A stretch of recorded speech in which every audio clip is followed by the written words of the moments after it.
Welcome, Accordion Cool. Here we go again, and yes, it is solo Accordion Cool again this week. Linda, who's normally right over there to my left, is still doing, shall we say, funeral duties for her mother, so hopefully she'll be back with us next week. For those of you that may have missed last week's show, Linda did lose her mother a couple of weeks, well, about a week and a half ago, so they're still doing stuff. So she's doing well, and she's hanging in, and I'm real proud of her, the way she's doing these things. So, but anyway, we got a show to do here, and that first song was called Sentimental Journey. And it was actually written by a fellow named Les Brown. Les Brown, the Band of Renown, as his band was known.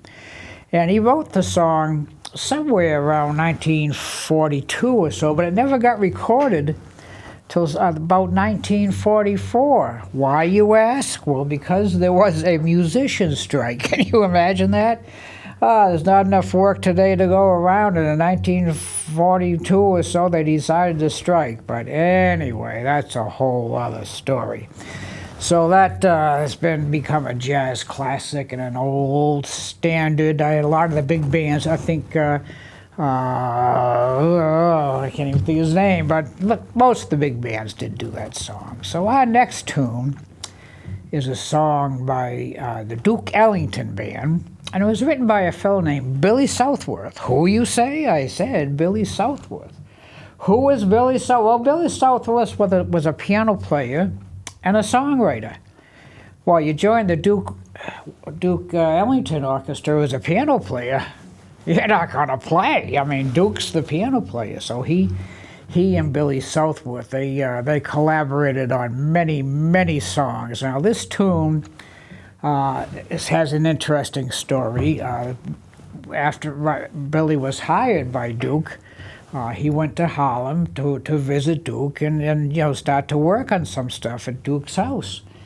And so Billy says, Duke, he says, how do I get there? And Duke says, take the A train. And yes, that is the name of the song from 1939. It's said to be Duke Ellington's signature song, but every song he did seemed to be his signature song. Satin Doll, Don't Get Around Much Anymore, all those great tunes.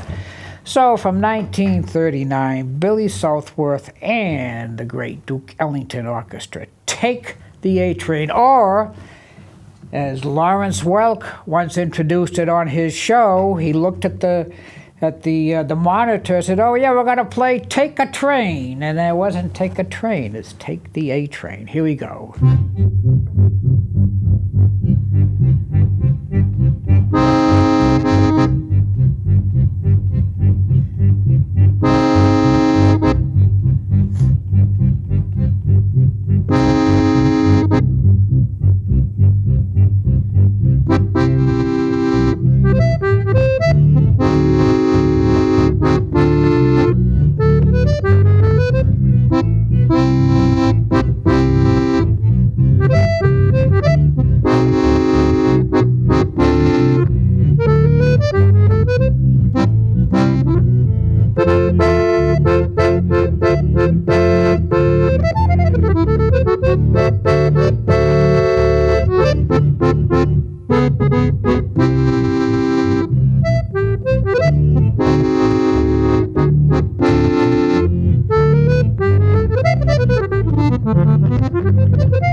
Take that old A-Train. Take the A-Train. Great, great jazz tune.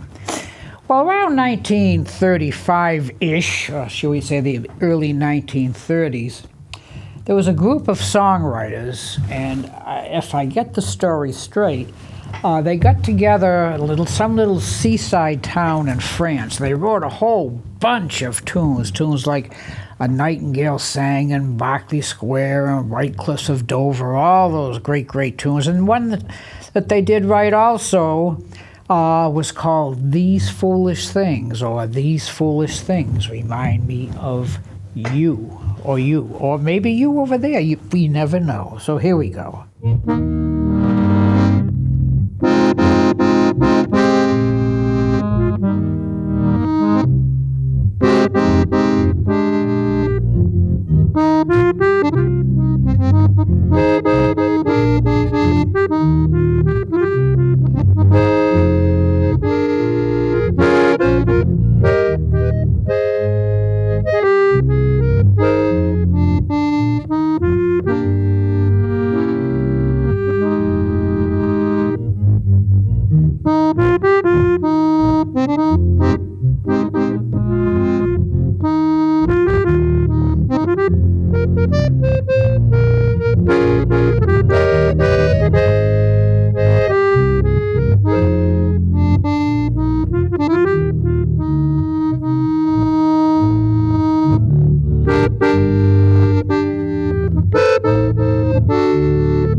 A cigarette that bears a lipstick's traces, airline tickets to romantic places. These foolish things remind me of you. Great, great tune, great tune. You hear that, not necessarily today, but some of the older movies, that was, they used that as kind of like background music during some scenes, and it really did a nice job. All right, well, you know, sometimes I may be wrong, but then I think you're wonderful. Oh, that's the name of the song. I may be wrong, but I think you're wonderful. 1929. Again, a tune that became a jazz standard. I believe Doris Day had shall we say, a modern, with quotes, modern day hit in 1950. Wow, that was only, what, 61 years ago? Oh, boy. I may be wrong, but I think I'm going to play this tune. So here we go.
I may be wrong, but I think you're wonderful. You know, I should probably dedicate that song today to Linda, because I'm not going to go into the details, but I tell you what she's been going through these past couple of weeks is not fun. So I dedicate that song to Linda. I may be wrong, but I think you're wonderful, because she's just doing an unbelievable job. But then again, enough of that.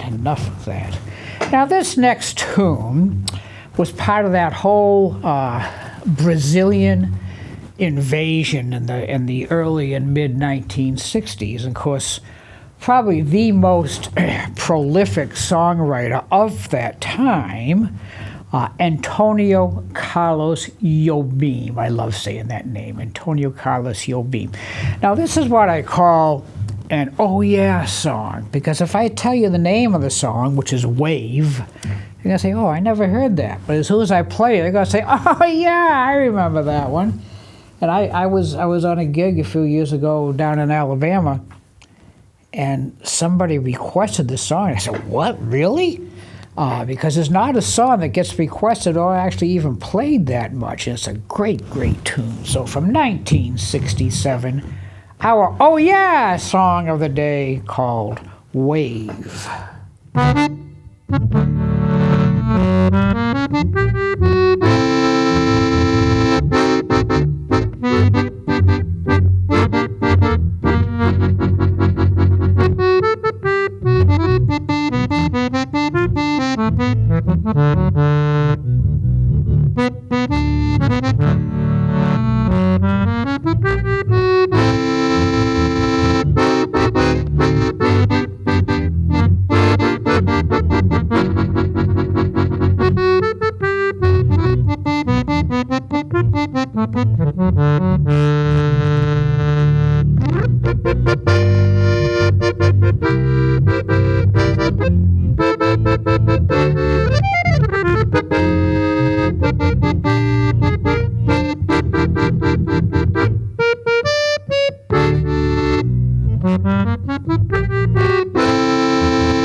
Okay, that song was Wave, Wave. Great, great, great, great Latin tune.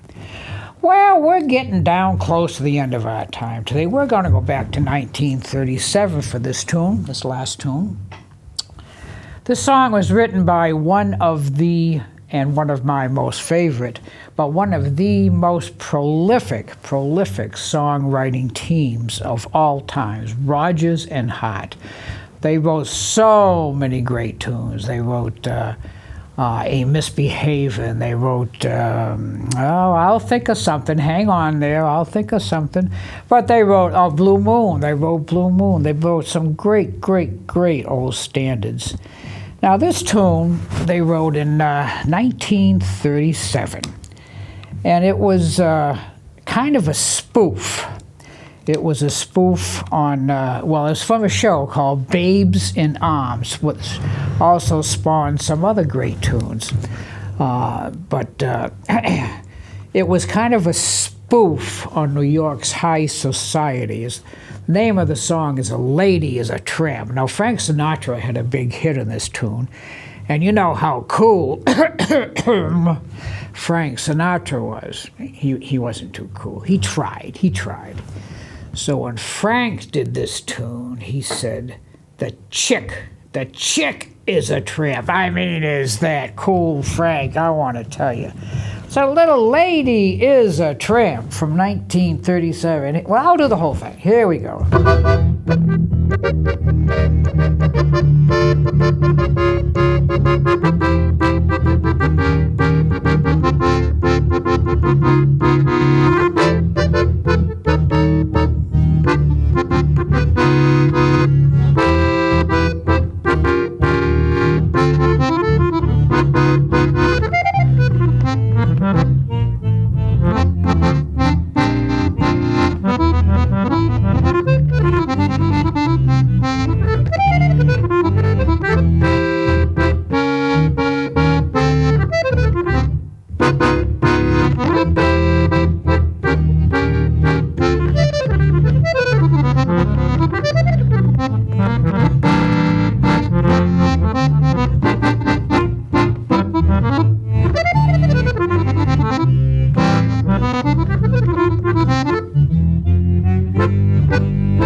Or that chick is a tramp. I want to tell you. She doesn't like dinner at 8. She digs the theater, but she never comes late. That's what all the snobby people do. Well, that's just about our show for today. And as usual, I want to thank y'all for watching and listening and whatever it is that you're doing here. And you know what I'm going to say. Bring those young'uns in. They never hear music like this today. So, not because I'm playing it, but because of the music it is. So let's take it home a little more. That Lady. Here we go.